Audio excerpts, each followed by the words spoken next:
Assalamualaikum warahmatullahi wabarakatuh. Perkenalkan, nama saya Muhammad Irsyad, nomor 14 dari kelas 10 MIPA 2. Diet berakhir jeruji. Adalah Joe yang hanya bisa mengejar tukang bakso dengan pandangannya yang pilu. Joe merupakan mahasiswa yang bisa dikatakan maniak weight loss, yang mengatur diet sehat dan diet ketat. Hari-hari ia isi dengan konsumsi makanan penuh gizi rendah kalori, plus dengan hati yang tidak menikmati. Joe tidak menyadari bahwa ia tidak terlahir kurus.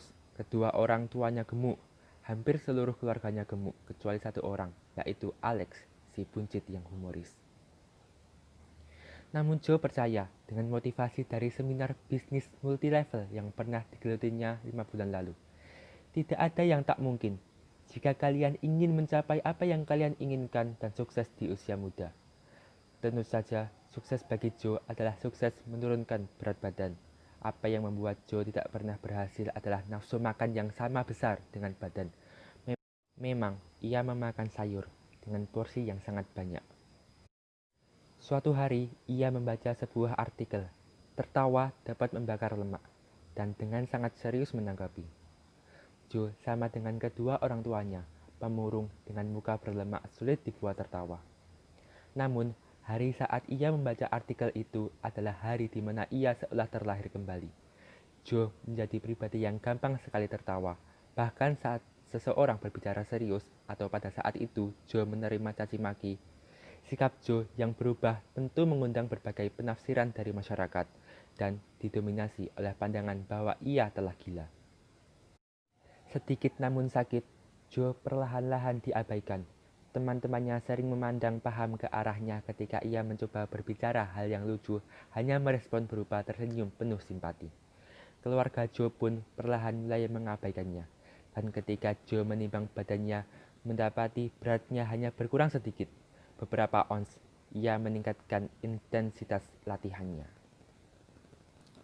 Hingga pada suatu pagi, pihak keluarga sudah tidak kuat lagi dan melaporkan Joe ke rumah sakit jiwa di pusat kota. Dan sorenya, datanglah sebuah Avanza hitam ke rumah Joe, membawa 5 orang dokter jiwa atau orang tua Joe sudah mengatakan sebelumnya kalau Joe bertubuh besar dan suka melawan dan menyeret paksa Joe ke dalam mobil.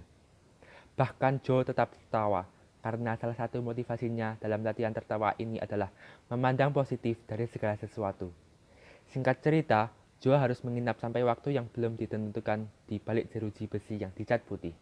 Berjalan dalam takdir untuk bersama penghuni-penghuni lain yang juga melakukan latihan yang sama. Dan tibalah mereka di RSJ pusat kota. Avanza itu diparkir tepat di depan pintu masuk. Joe digiring layaknya tahanan. Begitu sampai di dalam, semua orang terkejut dengan wajah, "Inikah Dajjal yang terkutuk itu?" Joe melirik marah sekeliling. Seperti banteng menghadap matador, kedua tangannya yang diborgol bergetar. Dokter-dokter yang menggiringnya mulai cemas. Anak itu tepat seperti apa yang dikatakan orang tuanya, yaitu pelawan.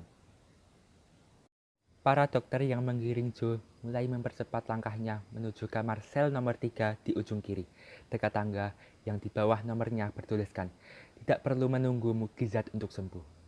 Borgol semakin bergetar, menimbulkan bunyi kerincing-kerincing yang menarik perhatian hingga ke pintu depan, seolah akan ada yang kerasukan. Sang satpam dengan rambut mangkuk yang menjaga pintu depan bergegas menuju ke arah para dokter yang bersama Joe berlari dengan epik. Pasalnya, selama hampir 1 tahun ia bekerja, ia hampir tak pernah digunakan untuk mengamankan, sebab ada satpam lain yang lebih berwibawa untuk itu. "Lepaskan aku bukan orang gila," teriak Joe seolah baru bangun dari hipnotis. Bagaimana bisa ia belum tahu sampai harus berada di depan pintu sel. "Tenang, tenang, tenang, tenang." Satu dokter mengurut-urut lengan Joe dengan hampir profesional. Satpam sudah sampai. Joe merasa seperti dibinatangkan. Akhirnya, meteran amarah sudah sampai pada batasnya. Joe entah bagaimana caranya, dan di depan hakim para dokter akan bersaksi. "Saya melihat anak itu melepaskan borgol dengan kekuatannya, dan seketika itu kami semua panik."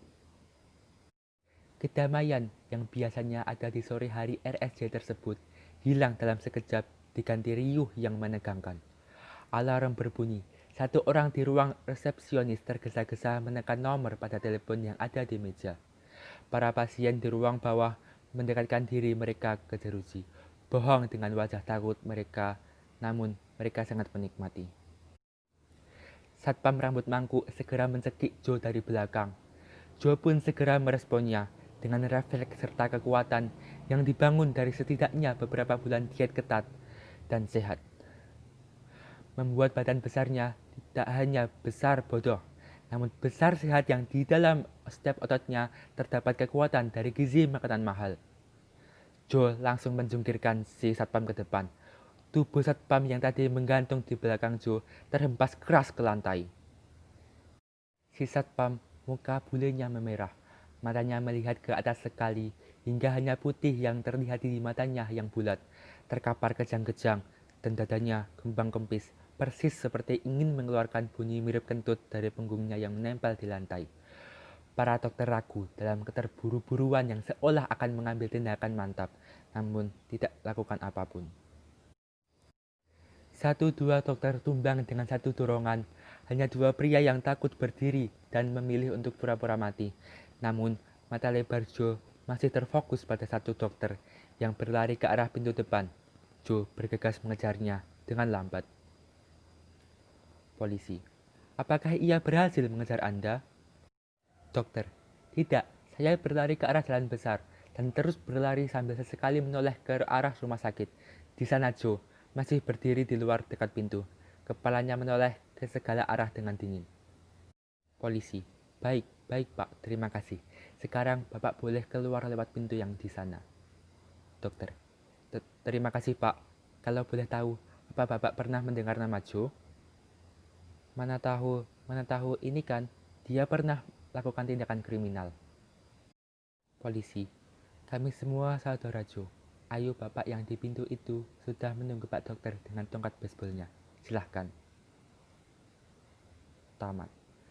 Cerpen ini merupakan karya Guido Gusti Abadi.